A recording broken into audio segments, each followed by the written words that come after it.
The podcast you are listening to of Holmberg's Morning Sickness is brought to you by my friends at Eric's Family Barbecue in Avondale. Meet, mesquite, repeat. Trust me on this one. You've had barbecue before, but you haven't had it this good. Eric's Family Barbecue in Avondale, ericsfamilybbq.com. When was the last time you had really good Texas-style barbecue? Eric's Family Barbecue, the way it's supposed to taste. Always delicious, never rushed, and prepared to perfection. Eric's Family Barbecue uses only 100% fresh meat, slowly smoked over mesquite wood until it's juicy and delicious. We all know their brisket is the best, but have you tried their pulled pork, pork ribs, or rib tips? Amazing, and their sides are all house-made. Eric's Family Barbecue in Avondale. Meat, mesquite, repeat. Make the trip. You won't be sorry. Go to ericsfamilybbq.com for more information. Holmberg's Morning Sickness. You've been deceived by an agent of Satan himself.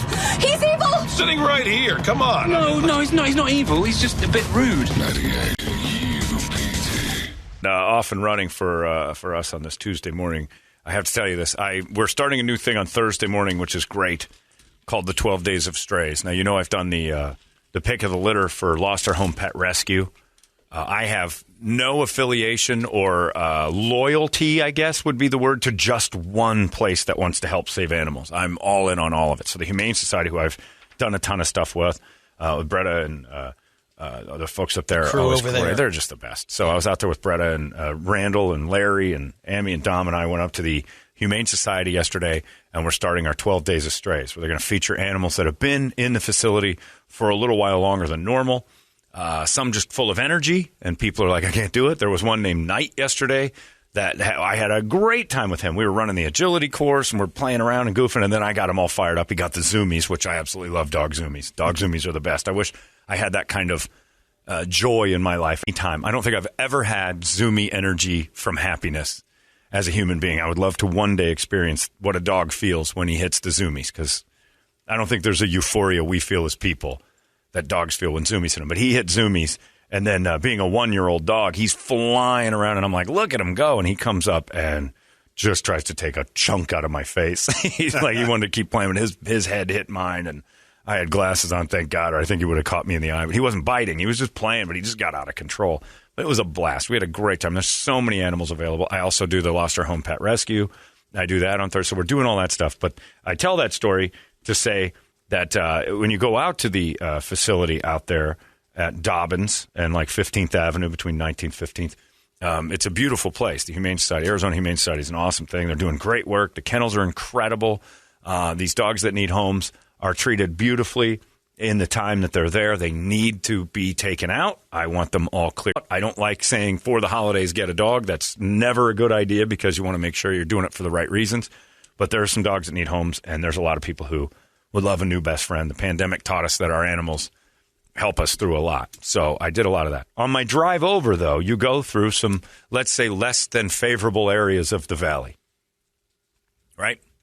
There's some spots in there that get a little industrial, and then there's like a house mixed in, and you're like, well, all right, I'm in some odd spots. Industrial, and then just dusty. Yeah, and then dirty, and then just dusty, and then like river, and then house. And so it's where's like, that again? It's like 15th Avenue in Dobbins, South Mountain. And the facility's amazing, and the area is not bad. It's just, you know. Still an avenue, though. Going down 19th Avenue, you hit some spots. Got some farmland. Yeah, you're like, is that a house? Like, did I just drive by a house next to like a rock quarry, and then like another thing? Like, how do these people ever sleep? So I'm driving through there, and I'm like, I don't know. And I'm a little nervous because I'm a fish out of water. I don't know where I am that well, and I'm kind of in the city side of it. I'm not quite up. I'm like on Broadway and 19th Avenue, maybe University. I don't know which road I'm on. And this car pulls up next to me. And I've been behind this car for a little bit, and then we've kind of juxtaposed our spots on the road. He's ahead of me. I'm ahead of him. It wasn't like a race or anything. It was just like the way traffic worked out. On the back of his truck, it says, "Go ahead. My guns are not prejudiced." And it's not, and it just says prejudice.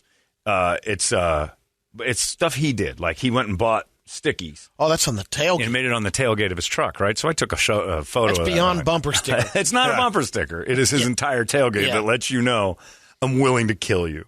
And you think these socialists over there at ASU are worried about Kyle Rittenhouse. This dude actually says on his car, he's an equal opportunity killer. I'll shoot you. So we go through about 4 or 5 lights together before there's like not a lot of traffic left. And he pulls up directly next to me at one of the lights. Now, here I am in a black Jeep, sitting in the middle of wherever we are, and this dude is, go ahead, my guns are With your not, vanity are not precious. plate, honey boy? I don't have my honey boys on. No, with the Z, but B-O-I-Z. Yeah, honey that's right. boys. Or down boys. But I don't want any kids with the syndrome to get confused. I'm not a gay for downs. Yet. There's an awful lot of moisture in that, though. So much drool. Anyway, so he pulls up next to me, and I've got the radio going. In a second, I'll tell you what was on. But he starts yelling, "Hey! Hey!" And Larry and Mark are behind me in a truck because they're going with. Hey! And I'm like, all right. The gun guy wants my attention. So I roll the window down. He goes, "I just got to tell you, man, what a pleasure it is." And I'm thinking, big fan. I like that the guy whose guns aren't prejudiced is a big... That's not it. "I got to tell you what a pleasure it is to pull up to a stoplight next to another white guy." And I'm like, and I don't know what to do with that. Like, am I supposed to go F you, like, or just go like that? So I'm just like, yeah, it's pretty great. What am I supposed to say? And then he goes, it's out of hand. Yep. Bald white guy. And I'm like, well, I said, welcome to South Phoenix. That's all I had. I had nothing. I didn't know what to say. I'm like, I guess that's what you say to somebody like that. And then he goes, I live in South Phoenix. I kind of pissed him off, and then I just took off and the light turned green. What he didn't know was I had to turn down Doja Cat, Say So, for him to yell at me about how cool it is to be a white dude. So just seconds prior to that, I was like, day and night and that would have been great if you would have said, "It sure is." Well, that's what I told Mark and Larry. I'm like, you guys, it's so awesome. Hey, let's pull over and each other. What the hell? Oh, it's a twink white. The worst kind. So I was dying because I'm like, who does that? Who had to tell me whites forever? I mean, you don't know what you're running into there. But he'd announced with his own car, he'll kill you. And then he wants you to roll the window down to tell you, white is the only right. Okay, thank you, nutball. But I don't know how to react to that kind of Funny you say that, Zimmerman. I was just thinking the same thing. I got an AR-15. You want to do some damage? What is going on out there that somebody felt that stranger love to make that announce? He doesn't know who I am or what I'm doing or what kind of life I live. Or it's almost like that's risky. It's racial profiling hit on. Wants to find out if you're in the same. It's kind of like QAnon matchmaker. Yeah, inquiry. I don't know what that was. But Don't you think it's awesome being white? So far, so good, sir. Thank you for interrupting my day with this awkward transaction of words. Do you want to pull over and be white somewhere together like Applebee's? No, thank you. Come on, be white with me. Let's get some riblets. Yeah, we'll get riblets. I don't know if I like that riblets drawing crowd. What did you say? Let's go get some boiled chicken. Ain't getting that fried stuff with me. I know who's in line for that. All right, thank you, Jethro. And then the rest of the way, because I had to go up to Dobbins from there. It was another like 3 miles from where he did this. And he's next to me the whole time. So I'm doing that. Like I'm trying to slow down and get behind him, and I can't. So like every once in a while, I kind of make eye contact, and I'm still saying, day and night and morning, keep with me if you want. I bet you did. I don't know. I'm singing Doja Cat. I enjoy it. But, he had no idea that I'm twinking away inside the car, Doja Cat and all. That is a risk, though. No, what if I'm married really. to a yes, it not is. really. What if I'm married to a black woman? But look, like I look like Bill Burr. He's married to a black lady. Yeah, well, you fit the white similar supremacy. Profile of his.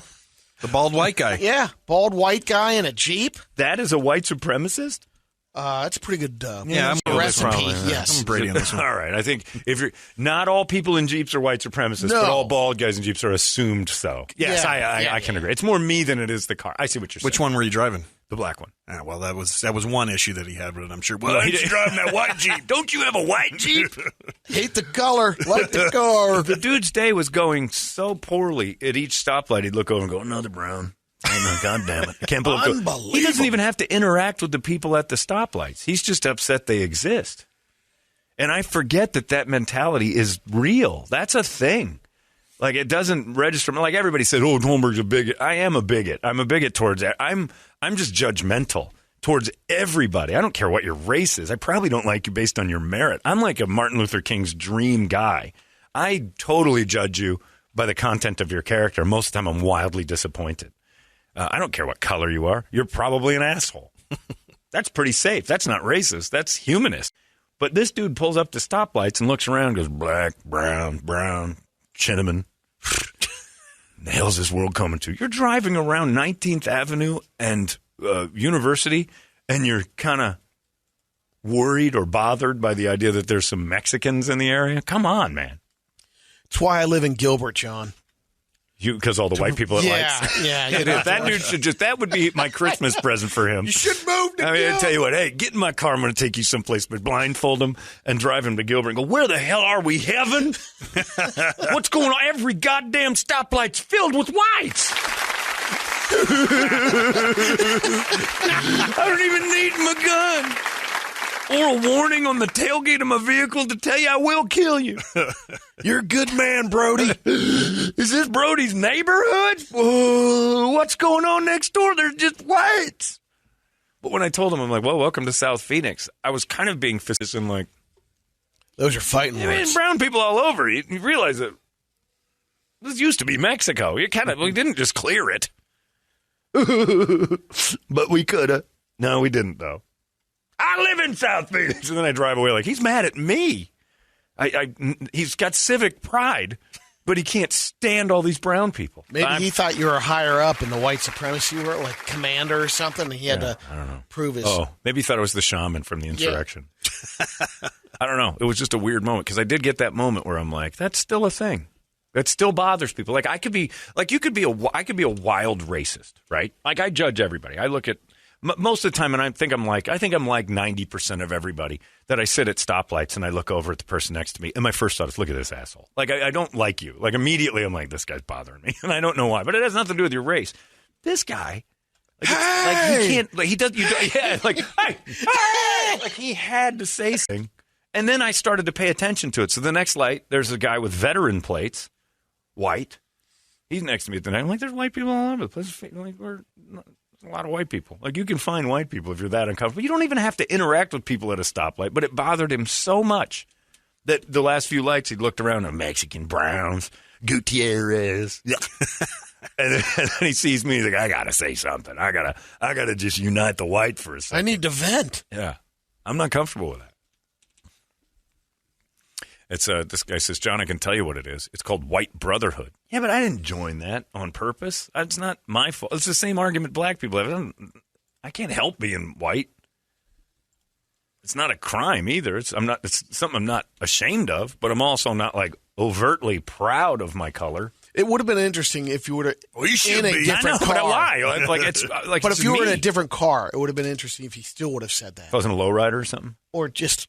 Or the Maserati. The Maserati would have pissed him off. Yeah, he might not say that. If I had my Maserati is named after a black guy, I think. It's a Maserati Levante. It just sounds like a black guy's name. My name's Levante. My Lavante. He might not have said anything.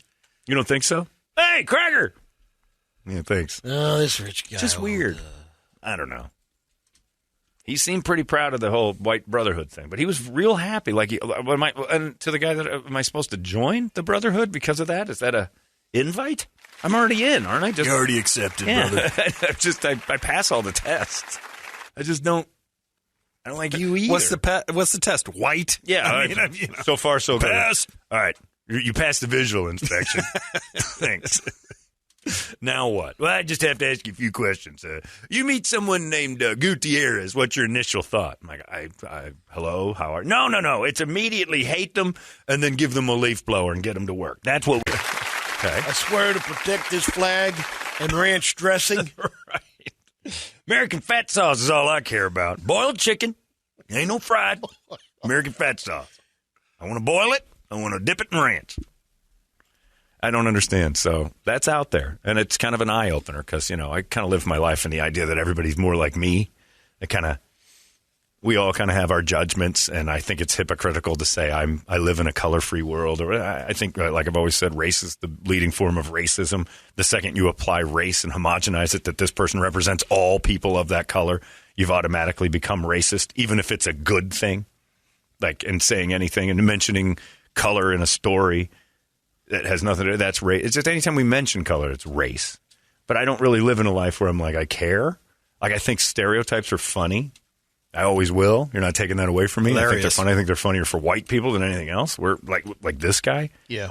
But I just can't even live in my life saying each stoplight has driven me to the point where the next white guy I'm talking to him.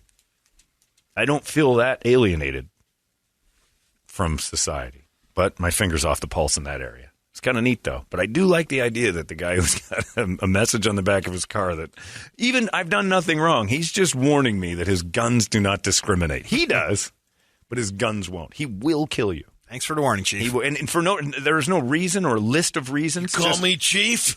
just keep in mind, he has guns, and they are not prejudiced. What does that mean? His guns don't hold the same opinions he does. Right, but he's the one working them, so it's kind of like, think your guns take on your personality. Doesn't work that way. Your guns sort of take on your personality when your finger's on the trigger. What you aim that thing at, suddenly the prejudice starts going, that was weird. And I hope he's not listening because he's going to drive down here and shoot me with one of them guns. Told you to drive that white Jeep. Hey, you driving that black Jeep. I should have known better. You wanted him. You're one of them lovers of colors. That was Holmgren? Can I call you Benetton, Mr. Color Man? I just don't like yelling at white people that it's all good. Where's your Levante? Hey, I heard you drive a Levante. I bet you do. I bet your wife looks like that big fat-ass singer Lizzo. No. You ever been with one? All right, now I know. All right, here we go. Yeah, so just my dad, and I called Larry and Mark immediately. See the dude in the truck in front of me there? He just told me how great it is to be white. Which for a second you're like, yeah, I got no complaints. When Randall decided to leave the company. Do black people That did do it that for him. at like the Biltmore? Hey man, well, I kind of sort of do, but there's less chances of seeing black people all over Phoenix. So I bet you because they give you a hey what's it? Black people do a Jeep wave. Yeah. I see another black guy there's one. How you doing, man? Like they're like immediately pals. It's like seeing somebody in a Steelers shirt with me. It's like, yeah, all right, Steelers, good looking man. But And the OH guys. I don't think Mexicans do that. They pull up to lights and go, hey, Holmes, so good to see one of you at a light, man. I've been looking at all these crackers. It's driving me crazy. Excellent, Holmes. Good to see you, brown man. The horn takes care of that. Yeah. They honk. There's messages in there we can't understand. That's probably true. Hey, pay attention to me. That's his car horn, by the way. It's very elaborate. Anyway, so what are you going to do? If you see that guy out there today, just know he's happy to see you, but only if you're one thing. 12 Days of Strays coming up. We're going to give away dogs. And you wonder why I think dogs are better than people. You just have to question everything. It's 8:58. We got the hot releases coming up in just moments. It's 98. Arizona's most powerful rock radio station. He said, fully erect. 98 KUPD. You've been listening to Holmberg's Morning Sickness Podcast, brought to you by our friends at Eric's Family Barbecue in Avondale. Meet, mesquite, repeat. Eric'sFamilyBBQ.com.